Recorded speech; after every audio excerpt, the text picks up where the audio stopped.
ज़िंदगी में बाज़ औक़ात इस तरह के मामलात सामने आते हैं, लोग एक दूसरे के हक़ पर नाजायज़ कब्ज़ा कर लेते हैं।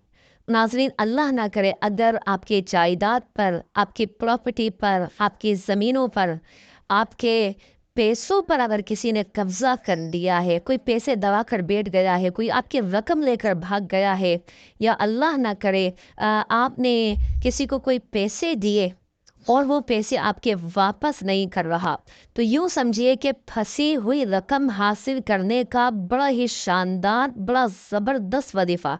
आप सिर्फ ये वजीफ़ा कर लीजिए, अल्लाह की रहमत से, अल्लाह के फضल से आपके जो फंसी हुई रकम है, आपका जो फंसा हुआ माल है, वो इंशाअल्लाहुल करीम आपको मिल जाएगा। तरीका कार इस रूहानी इलाज का ज़रा समझिएगा कि पहले तो आप औकात मकरूहा के अलावा 2 रकात नमाज नफिल पढ़ें, और उसके हर सजदे में पहले तो 3 बार सुबहान रब्बियल आला जो हम नमाज में पढ़ते हैं, हर सजदे में पढ़ी जाती है ये तस्बीह।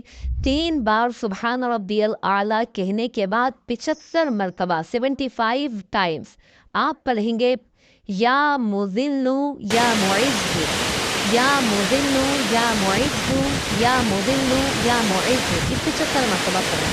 फिर अपने ये 2 रकात नमाज नफिल मुकम्मल करें, और नमाज अदा करने के बाद अब गिड़गिड़ा कर अल्लाह तबारक व तआला की बारगाह में अपना जायज़ हक मिल जाने की दुआ कीजिए। इंशाअल्लाहुल करीम अल्लाह पाक के रहमत से आपके ये पैसे, आपकी फंसी हुई रकम, ये वापस आपको मिल जाएगी। मगर याद रखिएगा कि ता हुसूल मुराद आपने इस अमल को जारी रखना है। बिफ़ज़्लिही तआला आपको अपना जायज़ हक मिल जाएगा।